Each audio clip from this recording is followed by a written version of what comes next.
ओम शांति। वो मनुष्य जो अपने जीवन को वैल्यू देता है,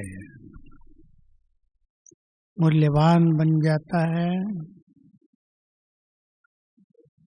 ध्यान देंगे इस शब्द पर। युवक भी बहुत दिखाई दे रहे हैं। जीवन को वैल्यू देना। जीवन में दो चीजें बहुत इंपॉर्टेंट होती हैं, समय और बोलो समय और संकल्प। समय दो हैं आजकल, एक कलयुग वो भी तमो प्रधान अंत, और एक संगम युग। दो समय साथ साथ चल रहे हैं, पैरेलल चल रहे हैं। कलयुग के तमोगुणी वातावरण में बहुतों के मन की स्पीड तेज हो गई है। युवक बहुत ध्यान देंगे, कन्याएं और कुमार। ज्यादा सोचने की आदत, विचार नेगेटिव, और उनको पता नहीं कि इससे उन्हें नुकसान क्या हो रहा है। थोड़े समय में पता चल जाता है नुकसान हो रहा है कि मन की शक्ति नष्ट हो रही है। और जब मन की शक्ति नष्ट हो जाती है तो जीवन ही नष्ट हो जाता है, बचता नहीं कुछ। बुद्धि भी भ्रमित रहती है, और मन कमजोर होने से शरीर में अनेक बीमारियां, मन में अनेक रोग, खुशी की कमी, एकाग्रता की कमी, शांति की कमी, जो जीवन में कहीं भी सफल नहीं होने देती है। संकल्प बहुत इंपॉर्टेंट है। मनुष्य के संकल्प ही उसके जीवन का निर्माण करते हैं या नहीं? सभी अच्छी तरह समझ लें इस बात को। कोरोना काल में कई बाबा के बच्चों को भी हुआ। कई घबरा गए, पता नहीं क्या होगा, मर तो नहीं जाएंगे, और मर गए। खुशी खो दी, शांति खो दी, बाबा को भी खो दिया। समझ गए ना खोने का अर्थ? उसकी याद ही नहीं रही। कईयों ने संकल्प किया, कोरोना हुआ है, क्या हुआ है, बहुतों को हो रहा है, ठीक हो जाएंगे। पहले दिन से स्वयं में एनर्जी रही, खुशी बहुत रही, ठीक होके घर आ गए। हमारे संकल्प हमारे वर्तमान का और भविष्य का निर्माण करते हैं। ये बात सभी बहुत अच्छी तरह समझ लें। करते हैं या नहीं?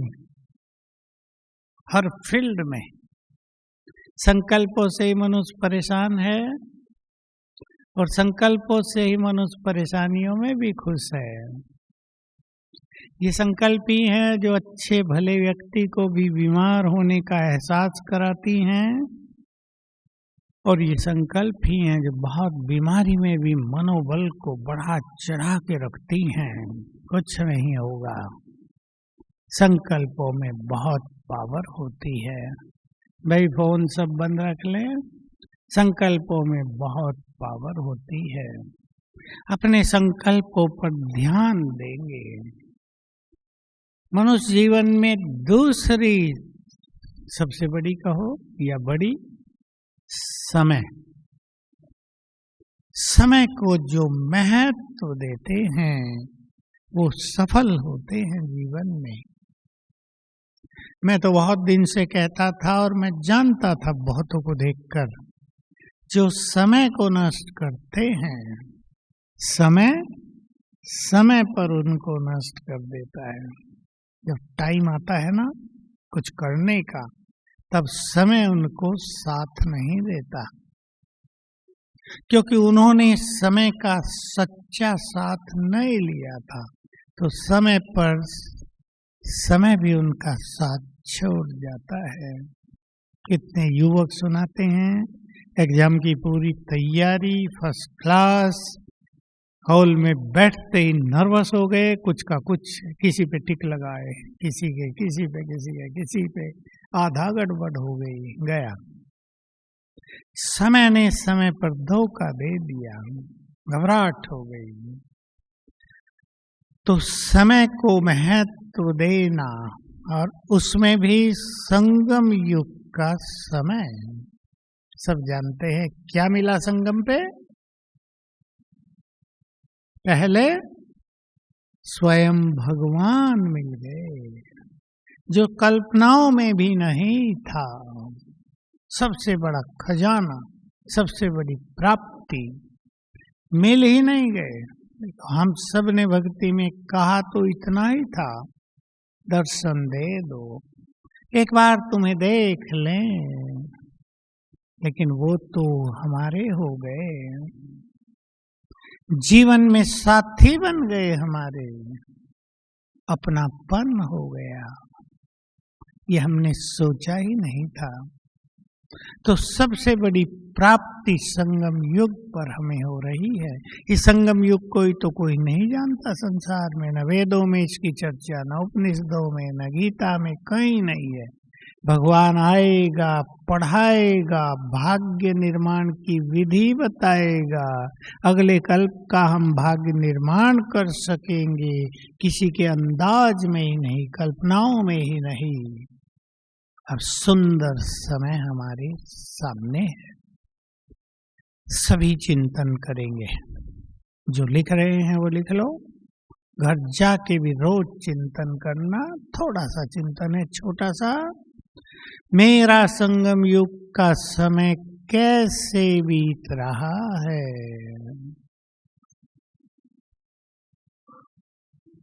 व्यर्थ में या भाग्य बनाने में? भगवान के साथ या मोबाइल के साथ? कलयुग की नई माया आई ना, इसका तो भगवान ने वर्णन नहीं किया था कभी कि ऐसी माया आएगी। काम, क्रोध, लोभ, मोह, अहंकार, ईर्ष्या, द्वेष, ये वो सब थे, पर मोबाइल भी माया आएगी। पैसे खर्च करके माया लेंगे, सबके पर्स में, जेब में आ जाएगी, ये किसी को अंदाज नहीं था। तो कैसे हम अपने संगम युग को बिता रहे हैं?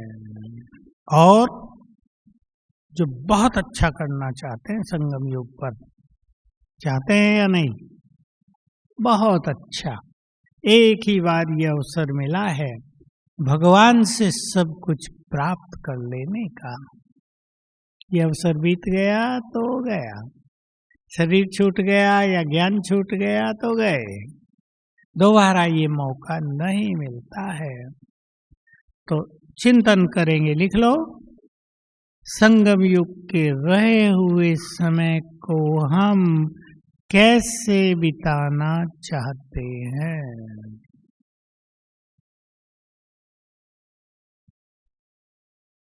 ईश्वरीय सुखों में या परेशानियों में? भगवान के साथ रहते हुए या चिंताओं में? बहुत सुंदर चीजें हैं संगम पर ज्ञान की। गीत सुन रहे थे सभी, जब योग हुआ, सब सौंप दो प्यारे पिता को, सब सरल हो जाएगा। बहुत बड़ी कला है ये, सब कुछ उसे सौंप देना, अर्पित कर देना। ये छोटी कला नहीं है, बहुत बड़ी विवेकशीलता है, बुद्धिमानी है ये, समर्पण भाव। और इसका सीधा सा एक लाइन में अर्थ ये है कि समर्पण करके यदि निश्चिंत नहीं हुए तो समर्पण करना आता नहीं। सब कुछ सर्वशक्तिवान के हाथों में सौंप दिया, भगवान के हाथों में सौंप दिया। उस पर विश्वास है या नहीं? विश्वास है तो फिर चिंता क्यों? सौंपेंगे अभी सब कुछ उसको। चलो रेड लाइट करेंगे। चले बाबा के पास वतन में।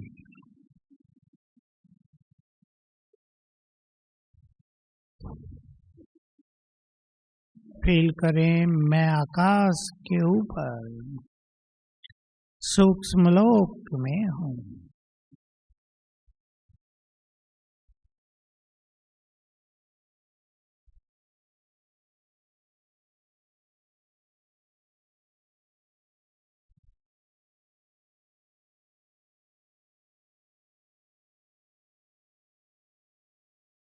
सामने बाप दादा,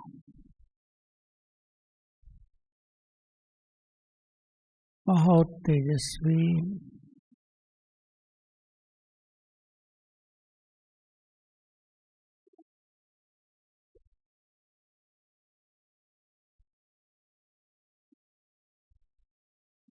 बाहें फैलाकर कह रहे हैं बच्चे, मन के सारे बोझ मुझे अर्पित कर दो।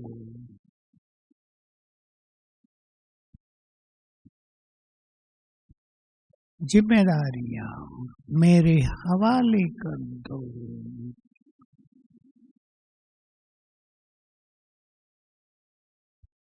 चिंताएं और परेशानियां भी मुझे दे दो।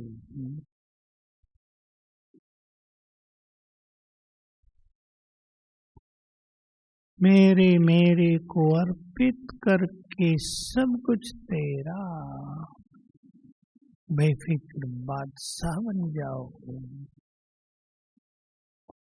दे दें सारे बोझ, जिम्मेदारियां, परेशानियां उसे, जो सारे संसार का बोझ उठाने वाला है।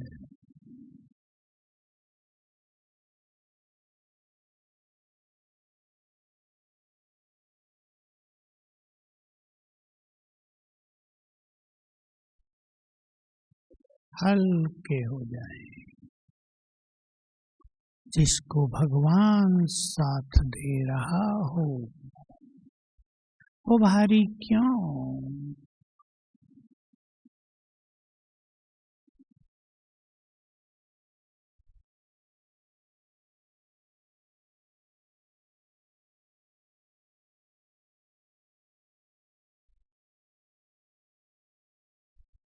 बाबा दृष्टि दे रहे हैं।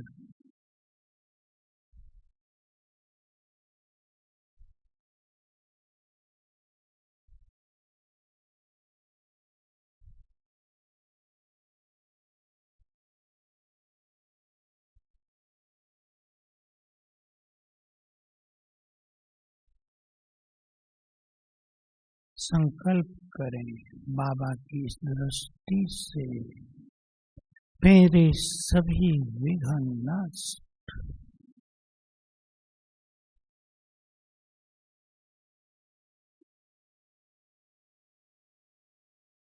और हम वापस आ गए।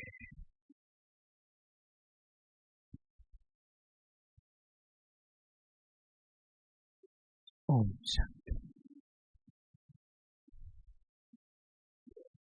रोज कर लिया करें, क्योंकि बोझ देकर हल्के होना सदा नहीं होगा। अपने को याद दिलाते रहें कौन बोझ मांग रहा है, कौन मुझे साथ दे रहा है।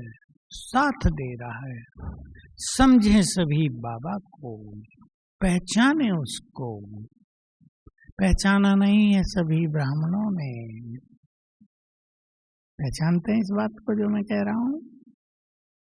सभी ने ज्ञान लेने के बाद भी बाबा को पूरी तरह पहचाना नहीं है, क्योंकि जब हम उसे पूरी तरह जान लेंगे संपूर्ण बन जाएंगे, निश्चिंत हो जाएंगे। उसने कह दिया, बहुत सुंदर लाइन है जो आपने अपने घरों में रखी होगी, याद कर लो। जब भी मुश्किलात आए, बोलो आगे। तुम चिंता न करो मैं बैठा हूं। जब भी मुश्किलात आए तो दिल से कहना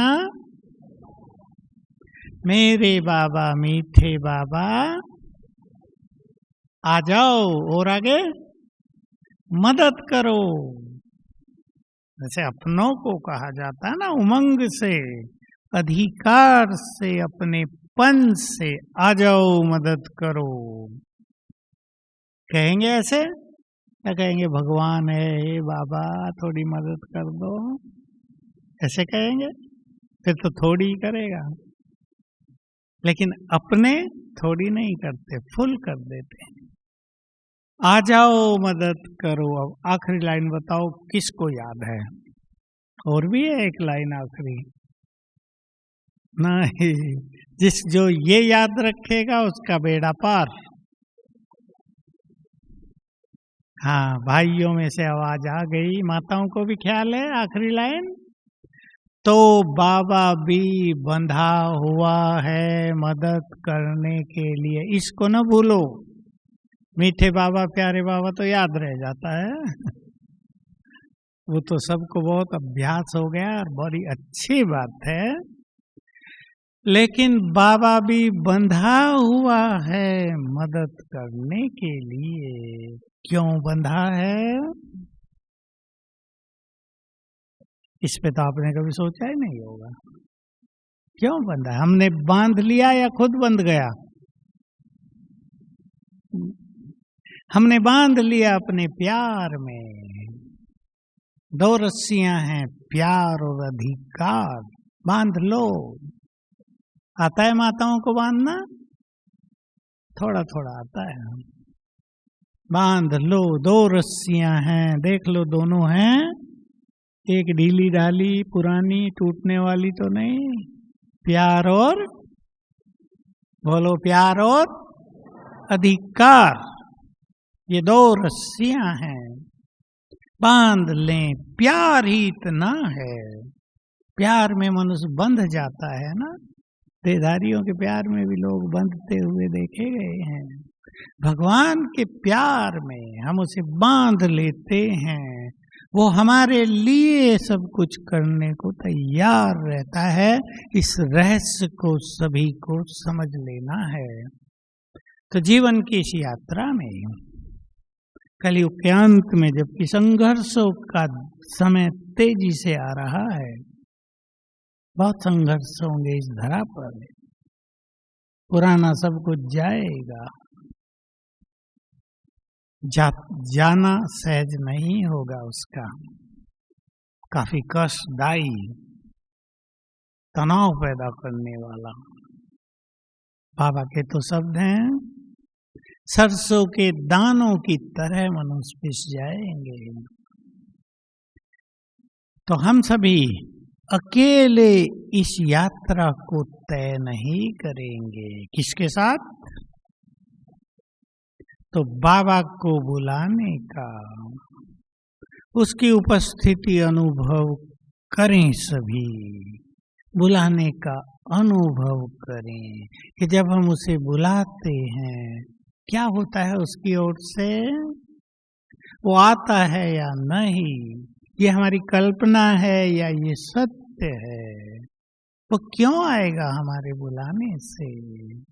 भक्त भी तो बुलाते आए, आया थोड़ा ही, आया तो अपने समय पर। लेकिन हमारे और उसके बीच में प्यार और अपनापन ही इतना है कि वो आएगा अवश्य। जैसे माताएं बैठी हैं बहुत, आपका छोटा बच्चा रात को 1 बजे बुलाए आपको, मम्मी प्यास लगी है। मम्मी क्या करेगी? सो जा।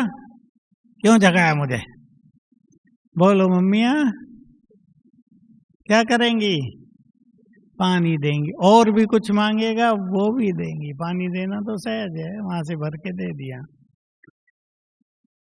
या कोई ये कह देगी खुद पी ले उठ के, मुझे क्यों जगाया? खुद देगी। देखो, दैहिक प्यार में भी इतना अपनापन और अधिकार रहता है ना। भगवान भी हमारा है। मात पिता है, मात पिता या गाने के लिए केवल? तुम मात पिता हम बालक तेरे, कीर्तन भजन करते आए तो हमें, माता च पिता तो हमें, गाने के लिए या सच्चा मात पिता है? बोलो।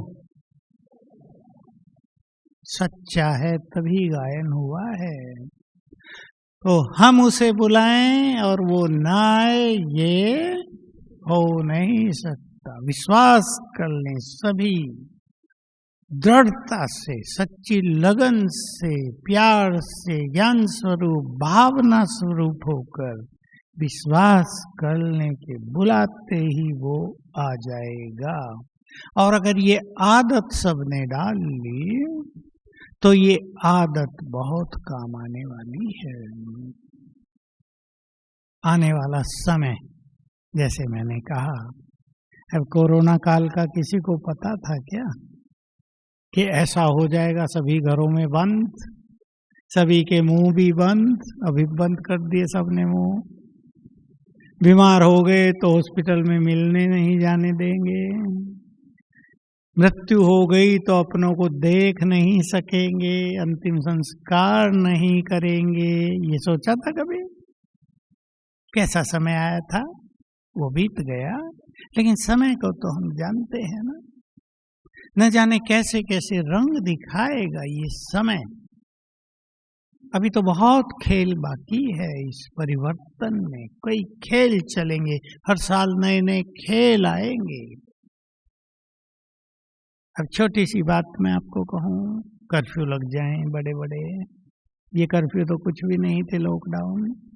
घर से बाहर ही नहीं निकल सकते, कोई सब्जी नहीं ला के दे सकता, दूध नहीं आएगा, घर में आटा खत्म हो गया तो अब क्या करें? ये सब होगा ना खूब। और जिनकी स्थिति अच्छी नहीं होगी उनका आटा उसी दिन खत्म होगा जिस दिन कर्फ्यू लगने वाला है, और जिनकी स्थिति अच्छी होगी वो उस दिन आटा ले आएंगे, फिर कर्फ्यू लगेगा। ये स्थिति का चमत्कार देखते रहेंगे। जिनकी स्थिति अच्छी होगी पानी खूब आएगा, नहीं होगी तो जब नहाने जाएंगे पानी नहीं है,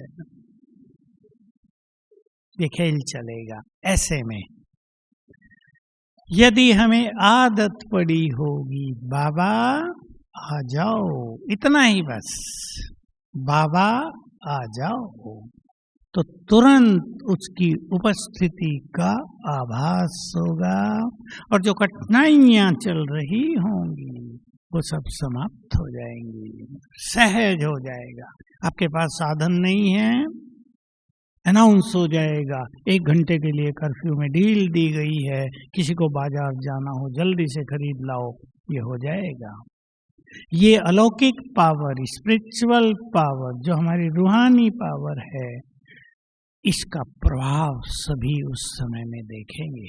तो बाबा को अपने घरों में या अपने पास, अपनी दुकान में, ऑफिस में बुलाने का अभ्यास डालें सभी। आपके सब काम सहज होने लगेंगे। ये अनुभव करना है सबको, रोज करके देखना है। कहीं भी कठिनाई हुई, बाबा को बुलाया और थोड़ी देर में कठिनाइयां सरल हो गई। सब अनुभव करेंगे। बोलो पसंद है? ये होमवर्क है सबके लिए। सब अनुभव करें।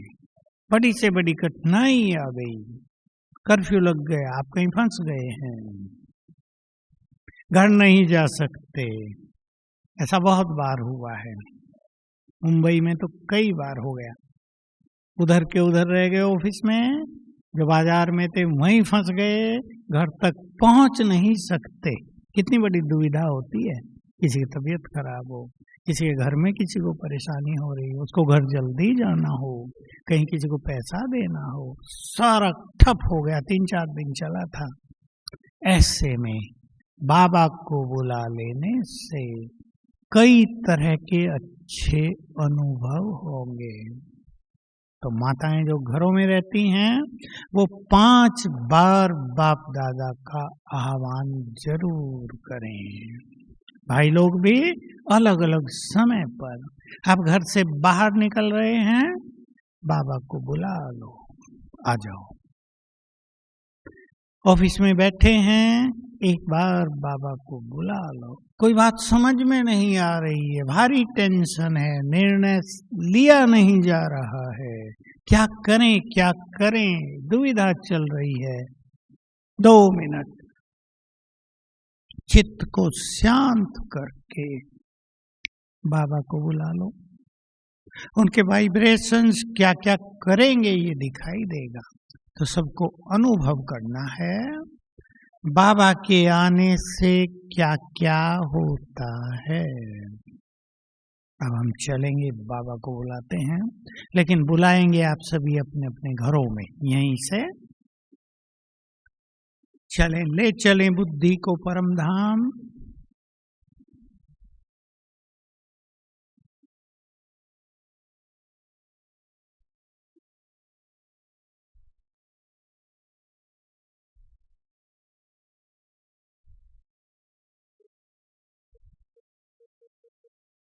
स्थिर कर देंगे हम सूर्य पर।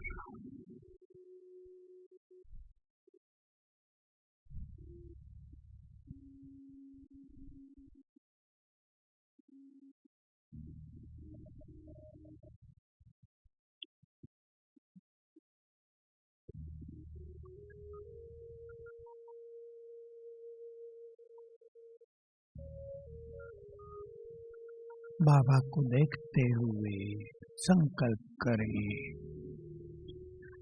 ये वही हैं जिन्हें हम एक बार देखना चाहते थे।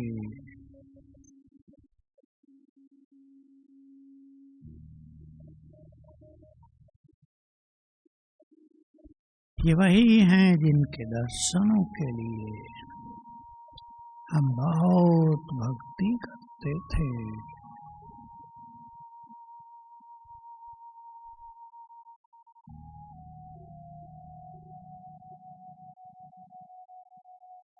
ये वही हैं जिसने आकर हमें बहुत अपनापन दिया।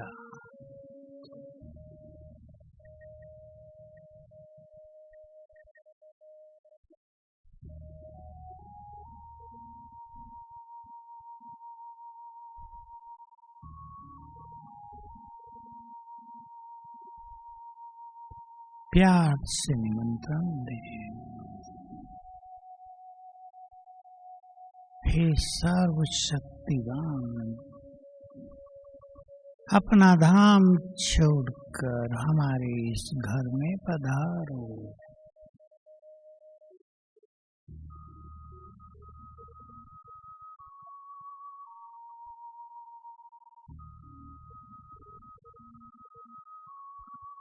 निराकार शिव बाबा ब्रह्मा तन में सवार होकर आ गए हैं हमारे घर में।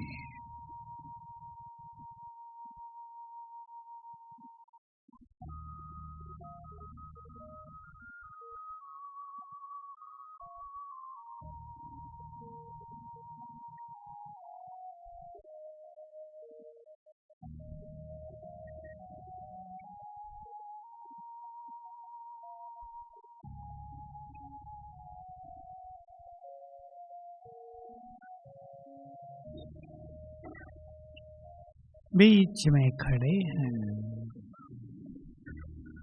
उनके अंग अंग से तेजस्वी किरणें पूरे घर में फैल रही हैं।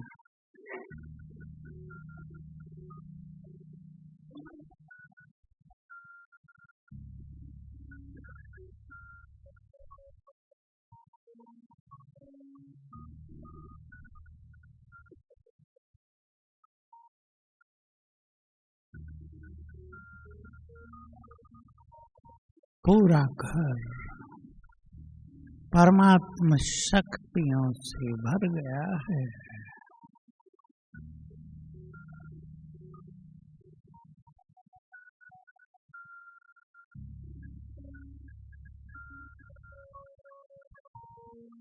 मैं बाबा के सम्मुख हूँ।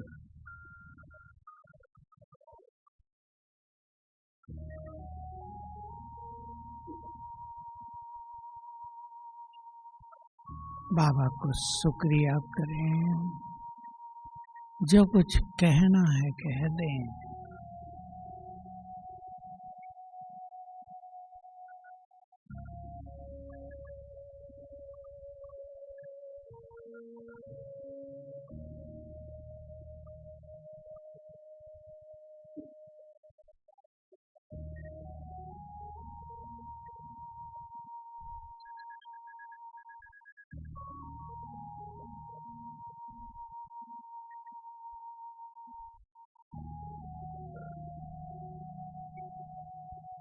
दृष्टि देखकर बाबा वापिस गए अपने धाम।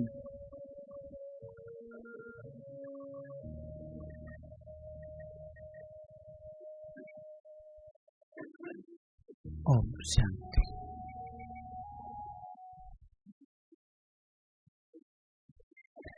अंतिम आहुति डालनी है।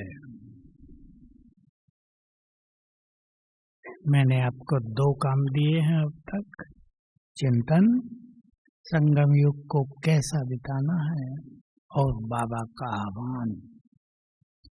अब 2-4 चीजें ही अपने ख्यालों में रखेंगे, अभ्यास में लाएंगे, तो वर्तमान समय भी बहुत सुख भरा बीतेगा और परिवर्तन का काल भी कैसा बीतेगा, सबको मदद करते हुए बीतेगा। मदद मांगते हुए नहीं, मदद करते हुए। मैं थोड़ी सी छवि आपके सामने रख देता हूं भविष्य की।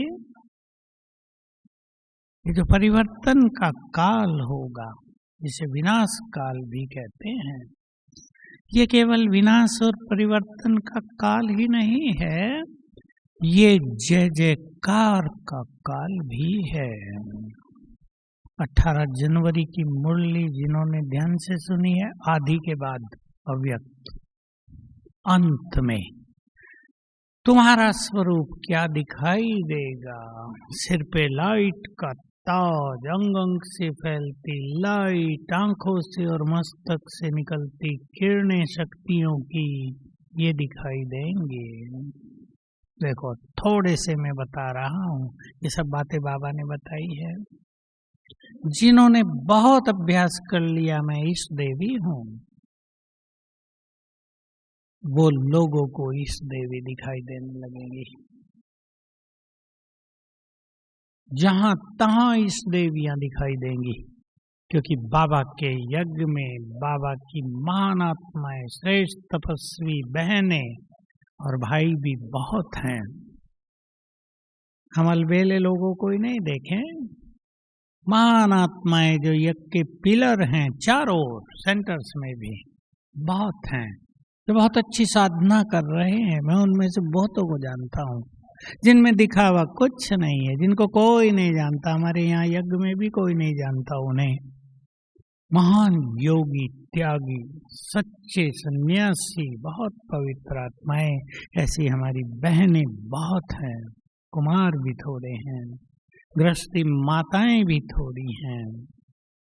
अभ्यास कर लिया मैं इष्ट देवी हूँ, कभी यहाँ कभी वहाँ, कभी वहाँ कभी वहाँ, इष्ट देवियाँ जैसे संसार में प्रख्यात हो जाएगा। इष्ट देवियाँ प्रकट हो गई हैं।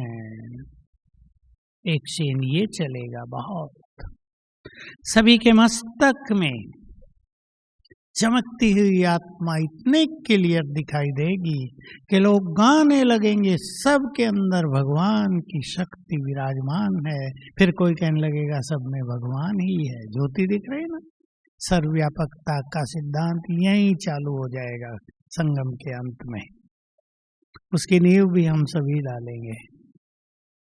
सबके मस्तक में चमकती मणि नजर आएगी।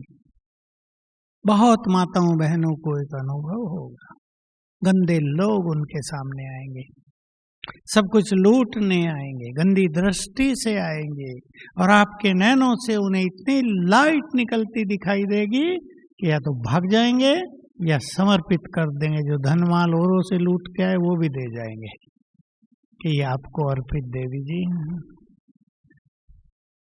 ये सीन होंगे। आकाश में अनेक जगह फरिश्ते विचरण करते हुए दिखाई देंगे, तो जय जयकार होगी चारों ओर। ये सीन संगम के एंड में बहुत ज्यादा होंगे, और मेरे अंदाज से 2025 पूरा होते होते ये खेल शुरू हो जाएगा। जय जयकार। बाबा ने जो एक बात कही ना मुरली में, पीछे आई है 1-1.5 मास पहले ही, जो एक एक शब्द ध्यान से सुनते हैं उन्होंने नोट की होगी। ये बातें बहुत राज भरी हैं, सृष्टि चक्र के राज समाई हुई ये बातें हैं कि सारे मंदिर और शास्त्र तुमने ही बनाए हैं। शास्त्र बनाने वाले ऋषि कोई और नहीं। संगम युग पर जिन्होंने ज्ञान को संपूर्ण रूप से चित्त में समा लिया, ज्ञान तो उनके पास है ना। द्वापर के सन्यासियों के पास ज्ञान आया कहां से? संगम युग पर जिन्होंने ज्ञान लिया उनके अंतर मन में वो समा गया, और द्वापर से वही इमर्ज होगा, वही लिखेंगे। तो कितना बड़ा राज है ये, इमर्ज होता जाएगा। शास्त्र लिखे कैसे गए इसके बारे में जो मान्यताएं हैं वो यही हैं। ऋषि लोग आंख बंद करके ध्यान मग्न होकर बैठ जाते थे, उनको अंदर जो प्रेरणाएं आती थी वो आंख बंद में ही लिखते थे। उसके बाद दूसरे ऋषि हुए जिन्हें मंत्र दृष्टा ऋषि कहते हैं, जिन्होंने जो मंत्र उन्होंने लिखे थे उनकी व्याख्या की, उनका विस्तार किया। मंत्र दृष्टा माना मंत्रों को देखने वाले, जानने वाले। तो वो सब कहां से आएंगे? वो संगम युग की ज्ञानी आत्माएं ही होंगी। तो अंत का सीन बहुत ही वंडरफुल है, केवल दुखदाई नहीं, जय जयकार का। लोग गाएंगे, ओह प्रभु तेरी लीला, तुम आए संसार बदल दिया और हम कहाँ रह गए। एक ने मुझे ईमेल पे समाचार लिखा, अपना न्यूज, बाबा ने मेरे साथ ऐसा बुरा क्यों किया। क्या लिखा था? 6 मास से मुझे ज्ञान में बुलाया, मैंने बाबा का क्या बिगाड़ा था। अब 6 मास की ज्ञान में है तो बेचारी ऐसे सोचती है कि भगवान नाराज था, लास्ट बुलाया। मैंने उसको लिखा, ब्रह्मा कुमार कुमारियां तो 50-60 साल से ढिंडोरा पीट रही हैं संसार में। पीट रहे हैं या नहीं आप सभी भी? आ जाओ, बुला रहे हैं सबको, पर तुमने सुना नहीं, तो इसमें भगवान क्या करता है? तो वो प्रभु तेरी लीला, क्योंकि 33 करोड़ आत्माएं, वो कोई लंबा समय प्रदर्शनी लगा के या मेले लगा के थोड़ा ही आएंगी। वो तो एक एक दिन में 10-10 लाख, 20-20 लाख, 50-50 लाख ब्राह्मण बढ़ेंगे। ये जय जयकार। अभी ये सुन के सबको सोचना है, मैं संगम युग में अंत में क्या पार्ट बजाना चाहता हूँ, चाहती हूँ। अपना पार्ट खुद फिक्स करेंगे। मनुष्य को अपना पार्ट खुद फिक्स करना है। अपने भाग्य का निर्माता मनुष्य स्वयं होता है।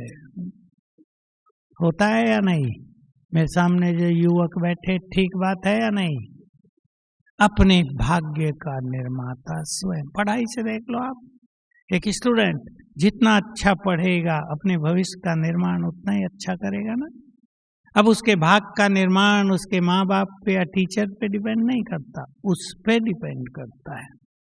सब भाई बहनें जो पढ़े हैं, अच्छी जॉब में हैं, अच्छे बिजनेस में हैं, वो जानते हैं हमने अपने भाग्य का निर्माण स्वयं किया है। तो मैं उस समय में क्या सुंदर पार्ट बजाना चाहूंगी। विजन बनाओ, चित्र बनाओ अपनी बुद्धि में, ये होगा मेरा पार्ट। केवल देखने वाले नहीं, बाबा का गुणगान करने वाले केवल नहीं, संसार को देने वाले बाबा का स्वरूप अपने स्वरूप से दिखाने वाले हम बन जाएं। तो बहुत अच्छी तरह अपने को समझा दो। 18 जनवरी की मुरली में भी ये था, अपने उस अंतिम स्वरूप का चित्र विजन अपने सामने लाओ। रो जैसे ड्रेस टंगी हो बस ये पहननी है। तो बहुत सुंदर समय चल रहा है। अब श्रेष्ठ पाठ बजाने के लिए क्या जरूरी है? अब जो काम दिया था बहन जी ने, संपूर्ण आहुति डाल दें। डालेंगे? यज्ञ किसी ने किए हो जीवन में 1-2 बार, तो जो माल बचता है ना, आखिर में सब सुहा कर देते हैं। अब जो माल आपके पास बचा है, खराब माल, उसे सुहा कर दो। आज ही कर लेना, संकल्प कर लो पावरफुल। जो ऐसी चीज जीवन में साथ चल रही हैं जो अच्छी नहीं है, जिन्हें हम भी सुहा करना चाहते हैं। कुछ चीजें ऐसी होती हैं हर मनुष्य के पास जिसका उसे खुद भी पता नहीं होता। कुछ चीजें ऐसी हैं जिनका पता है, हर मनुष्य समझता है ये बुराई मुझे निकालनी है, ये बुराई मुझे सुखी नहीं होने दे रही है, मेरी ये बुराई मेरे संबंधों को कड़वाहट से भर रही है। निकालेंगे उन्हें तो आज यज्ञ करेंगे। अभी अभी कोई एक बड़ी कमजोरी, मैं कहूं सारी डाल दो, वो तो केवल कहने तक होगा, उससे तो कुछ होगा नहीं। हम अपनी कोई एक बड़ी बुराई, एक मेजर वीकनेस आज सुहाग करेंगे इस यज्ञ में। हम यज्ञ रच रहे हैं अभी। ऐसी बुराई जो हमारे कदमों को रोक रही है, ऐसी बुराई जो हमें मंजिल पर जाने नहीं दे रही है, ऐसी बुराई जो हमें जीवन का सुख नहीं लेने दे रही है, हमारे मन को कमजोर कर रही है, हमें दूसरों से और बाबा से दूर कर रही है। एक बहन ने मुझे कल परसों फोन किया, मुझे इतना गुस्सा आता है। मैं जानती हूँ गुस्सा नहीं करना, गृहस्थी माता है, कोई छोटी आयु की है, का 6 मास से ही शादी हुई है, ज्ञान लिया हुआ था। मुझे गुस्सा इतना है कि सभी मुझसे नफरत करते हैं, सभी मेरे से दूर रहते हैं, दूर होते जा रहे हैं। हम सब जानते हैं इस चीज को, जो गुस्सा करेगा उसके समीप कौन आएगा भला? उसे तो सब नफरत करेंगे, उसे तो सब मुक्ति चाहेंगे ना। तो कहा मैं क्या करूं, मेरा ये क्रोध चला जाए, ऐसी कोई चीज। कहा मैं अपने क्रोध से खुद भी बहुत दुखी हो गई हूँ। होगा ही ना मनुष्य, उसे खुशी थोड़ा ही रहेगी 2-4 बार दिन में गुस्सा आ जाए। कहा छोटी सी बच्ची मेरे पास, छोटी सी, उसकी पिटाई करती रहती हूँ गुस्से में। अब बच्ची ने बेचैन ने क्या बिगाड़ा? तो अपने से भी नफरत होने लगती है ऐसी बुराइयों से, अपने से भी हम दूर चले जाते हैं। तो विचार कर लो अभी कौन सी एक कमजोरी आज इस यज्ञ में अंतिम आहुति के रूप में समर्पित करनी है। और क्योंकि ये सूक्ष्म चीजें हैं जो हम आज समर्पित करेंगे, हो सकता कल वो फिर वापस आ जाए, इसलिए कम से कम 21 दिन उसे संकल्प से रोज समर्पित करेंगे और याद करेंगे ये बुराई हमने भगवान को दे दी है, इसे वापस नहीं लेना है। साथ में वो बुराई वापस ना आए या 21 दिन में वो नष्ट हो जाए, उसके लिए कम से कम आधा घंटा रोज अच्छा योग भी करेंगे। बाबा के महावाक्य हैं, बीज रूप स्थिति से इन विकारों के बीजों को नष्ट करना है। बिना बीज रूप स्थिति के विकारों का बीज नष्ट नहीं होगा, फिर निकलता रहेगा। तो चलें अब हम फिर से बाबा को अपने पास बुलाते हैं। और अर्पित कर दें सच्चे मन से। एक क्षण में बाबा का आह्वान कर लें। हे मेरे मन के मीत, मुझे बहुत प्यार करने वाले, मेरा श्रृंगार करने वाले, मुझे बुराइयों से मुक्त करने वाले, अपना दान छोड़कर मेरे पास आ जाओ।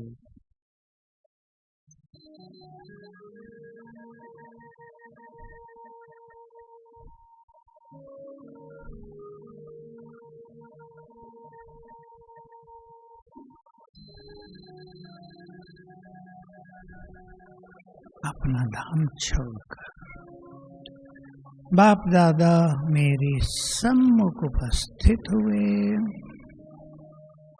सामने देखें, बाबा को बिल्कुल मग्न हो जाएं।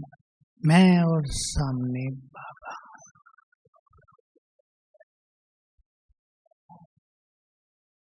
बात करें उनसे और अपनी सभी जो भी कमजोरी देना चाहते हैं संकल्प से बाबा के हवाले कर दो और उसके बदले में एक योग्यता विशेषता उनसे ले लो।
बाबा दृष्टि देकर हमें वरदान देकर वापिस अपने धाम।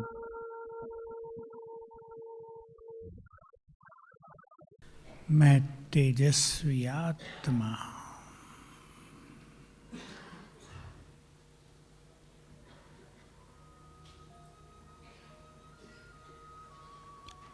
मस्तक मणि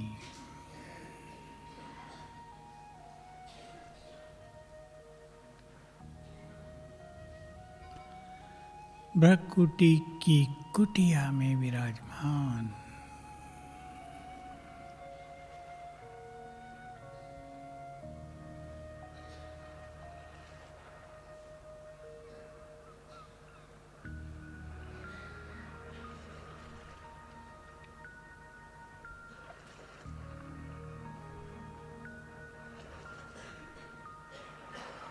मुझसे चारों ओर रंग बिरंगी किरणें फैल रही हैं।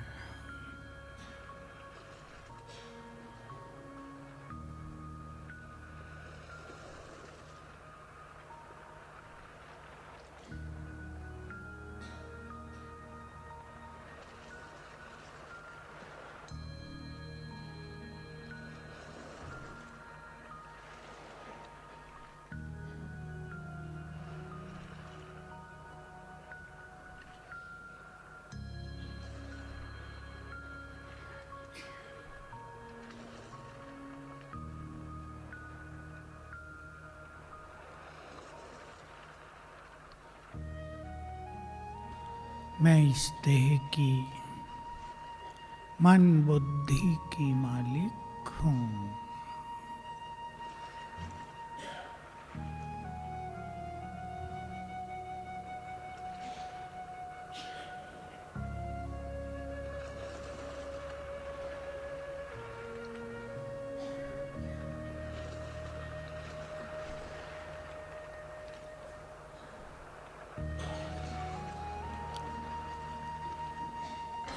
कुछ क्षणों के लिए देह लोप हो गई, बच गई मैं निराकार आत्मा।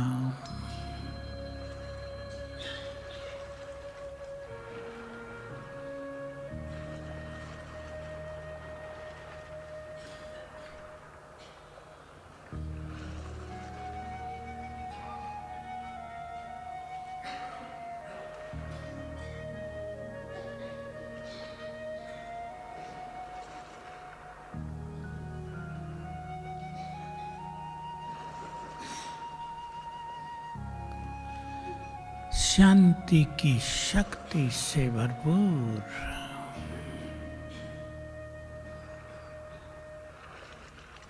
मुझसे चारों ओर शांति की तरंगें फैल रही हैं।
मैं परम पवित्र हूँ।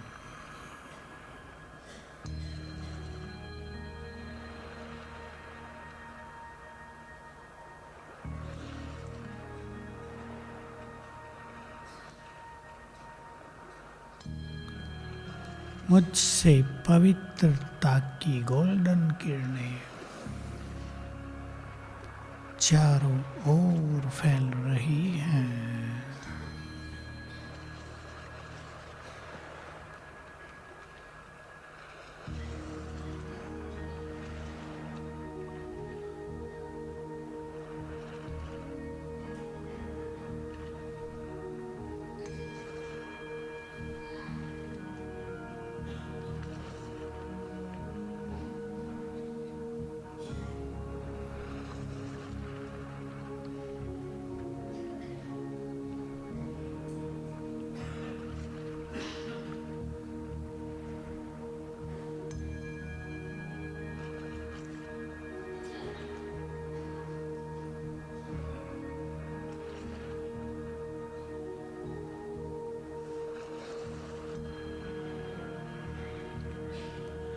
इन पवित्र किरणों से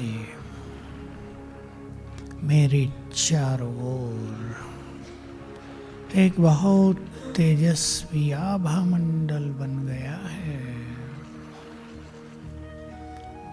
मैं पवित्र आभा मंडल के बीच में हूँ।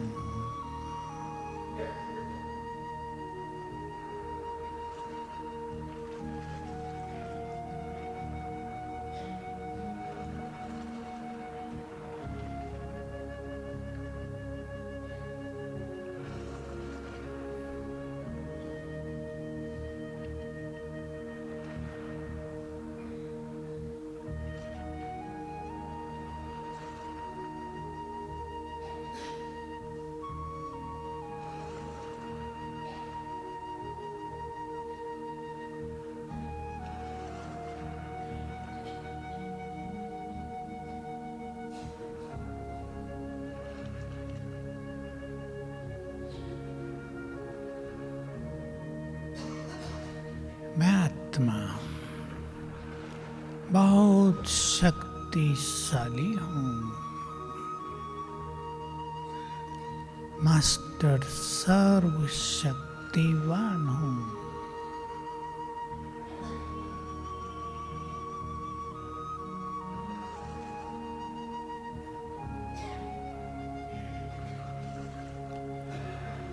ग्लोब के ऊपर विराजमान हूँ।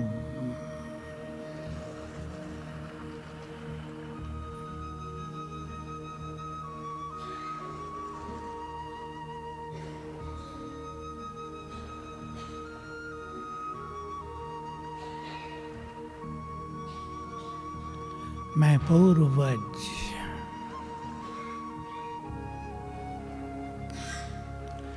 लाइट हाउस माइट हाउस फरिश्ता हूँ।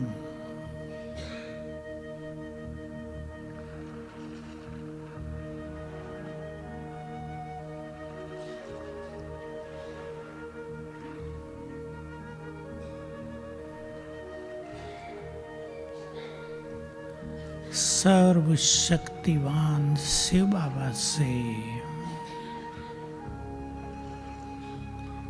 शक्तियों की किरणें मुझ पर पड़ रही हैं।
परमात्मा शक्तियाँ मुझ में समा रही हैं।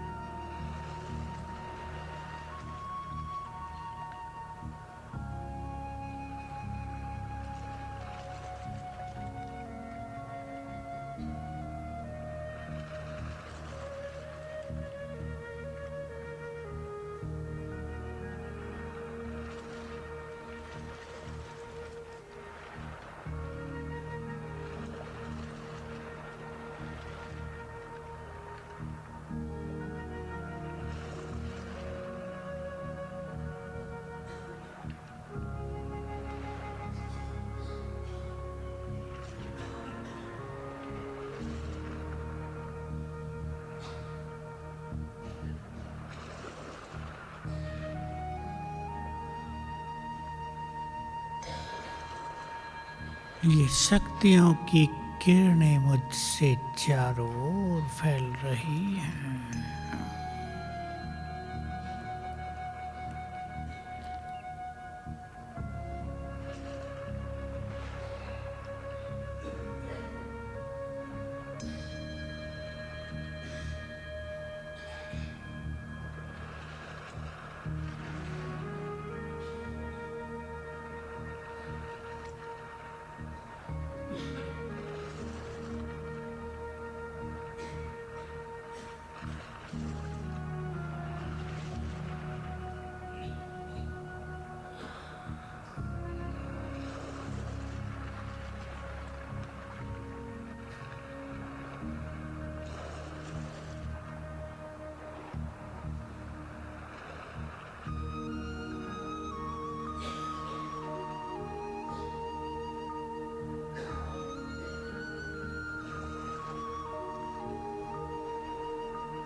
यहाँ से मैं आत्मा उड़कर चली अपने धाम।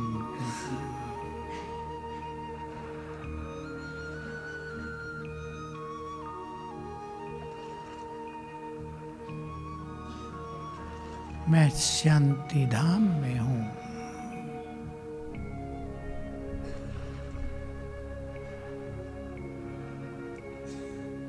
ये मेरा घर है। इस संसार में आने से पहले मैं यहीं थी।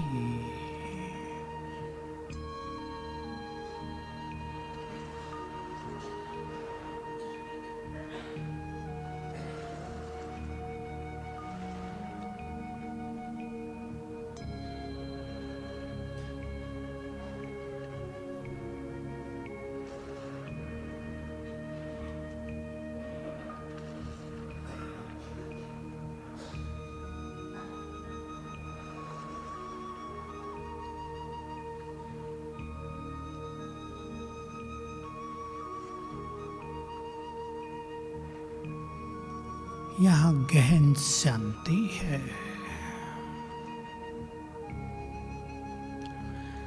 शांति धाम की संपूर्ण शांति मुझ में समाने लगी।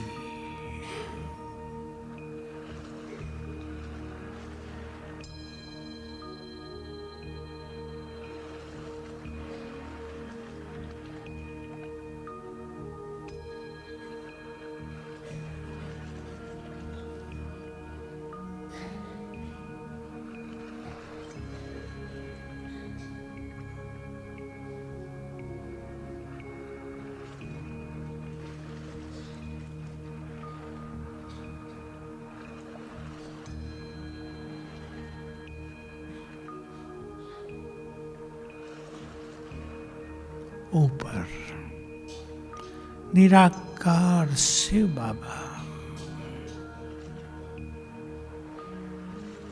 सृष्टि के बीज रूप बुद्धि स्थिर कर दे उन पर।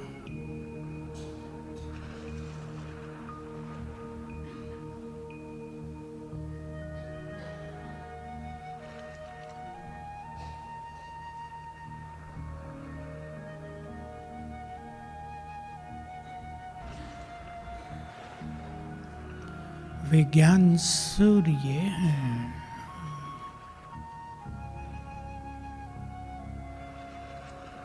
सर्वशक्तिवान हैं।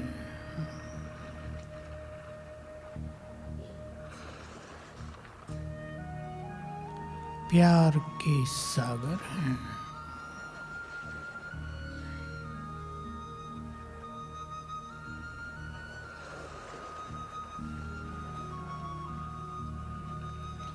उनका दिव्य तेज, उनकी दिव्य आभा ब्रह्मलोक में दूर दूर तक फैल रही है।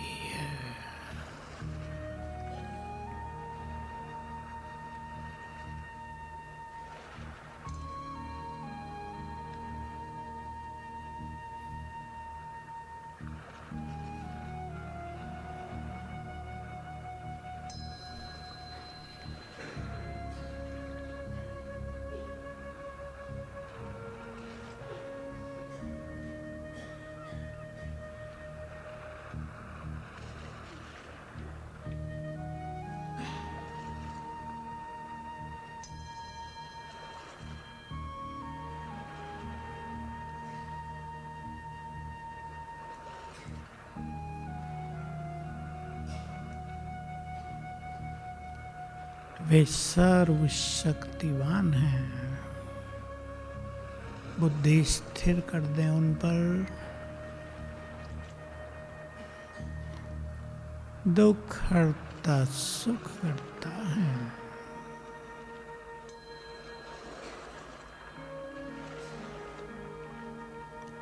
सुख शांति प्रेम के सागर हैं।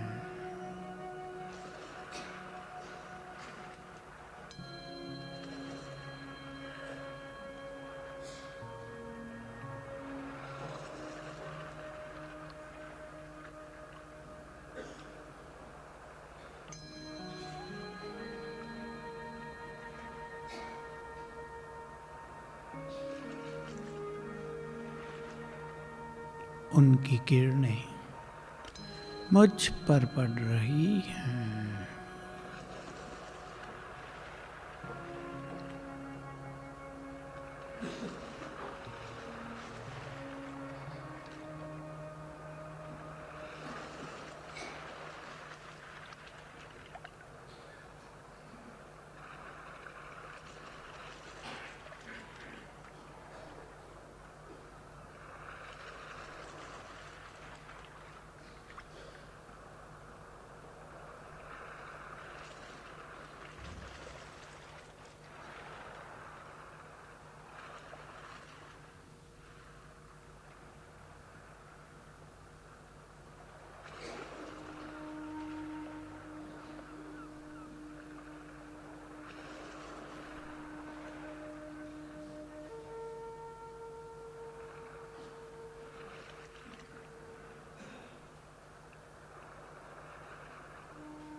ये वही शिव बाबा हैं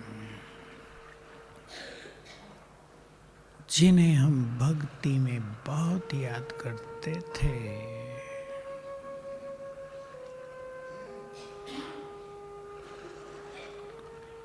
बाबा ने अपना प्यार देकर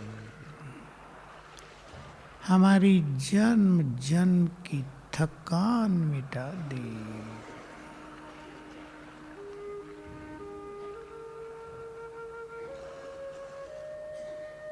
ये वही हैं जिन्हें हम एक बार देखना चाहते थे।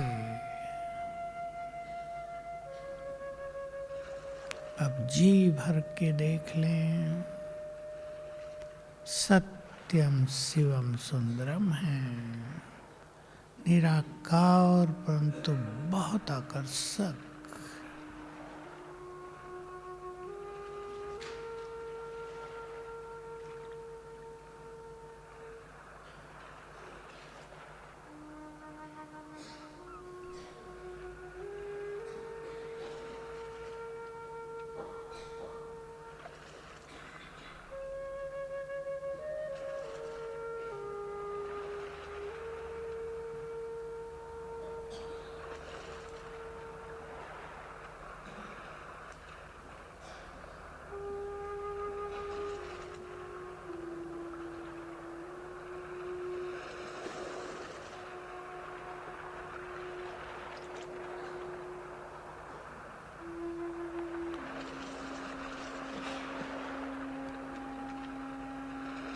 ये हमारी बाप टीचर सदगुरु बनकर हमारे पास आए।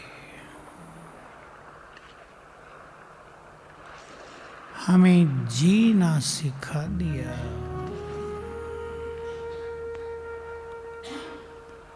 ज्ञान का तीसरा नेत्र प्रदान किया।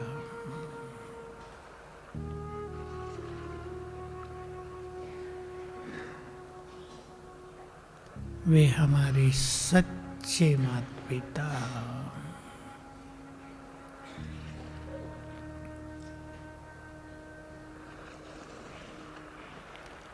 इन्हें पाकर हम धन्य धन्य हो गए।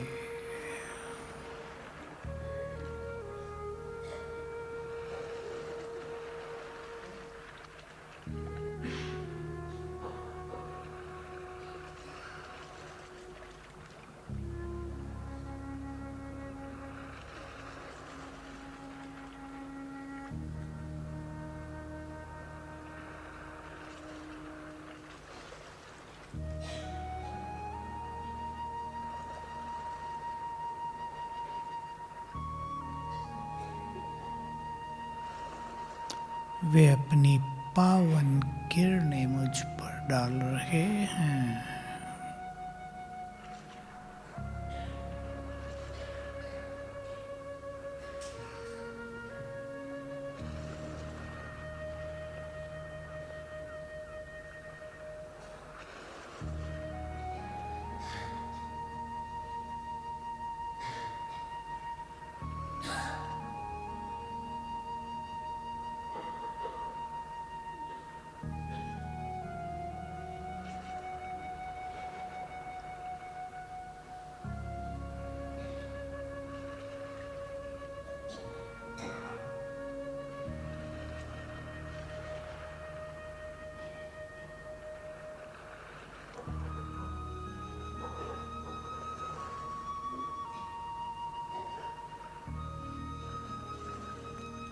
परमात्मा शक्तियां मुझ में समाकर